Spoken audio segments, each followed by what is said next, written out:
Ito ang barangay ng Bianuan dito sa Kasiguran, Aurora. Makikita dito ang pinsala na tinamo mula sa bagyong Ente. Para sa mga mamamayan dito, isang kalbaryo na naman ang sinapit nila.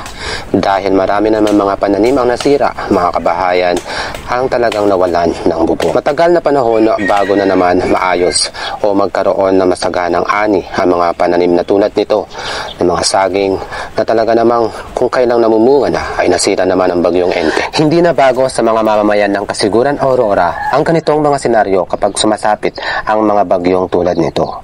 Dahil sanay na sila na laging dinadaanan ang bayan ng Kasiguran ng malalakas na bagyo. Subalit malaking pinsala naman ang dulot nito sa mga mamamayan na may mga sakahan at may mga pananim na talagang matagal na panahon na naman bago nila maaani ang mga pananim nila dahil sa epekto ng bagyo. Marami ang mga puno na nasira, ang mga saging dito na talaga namang number 1 na pinagkakabuhayan nila.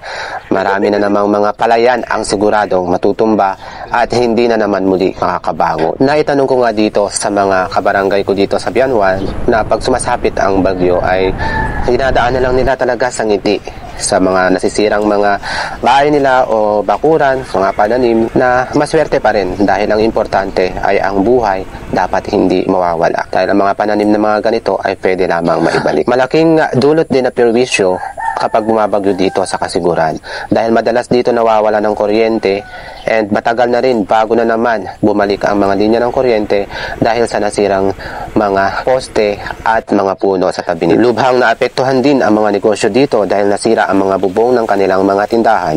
Unang-una ang mga pamilyang nawala ng mga bubong at talaga namang nasira dahil sa malakas na hangin. Problema na naman ito kung paano na naman ito aayusin dahil matinding gastos na naman ang kanilang kakaharapin. Pero sa hirap noon, masaya pa rin ang mga kababayan natin dito sa Bianuan dahil ligtas ang kanilang pamilya sa lakas ng bagyo. Sana naman ay matulungan ang mga kababayan natin ito na nawala ng tahanan at nasira ang kanilang mga tahanan at negosyo.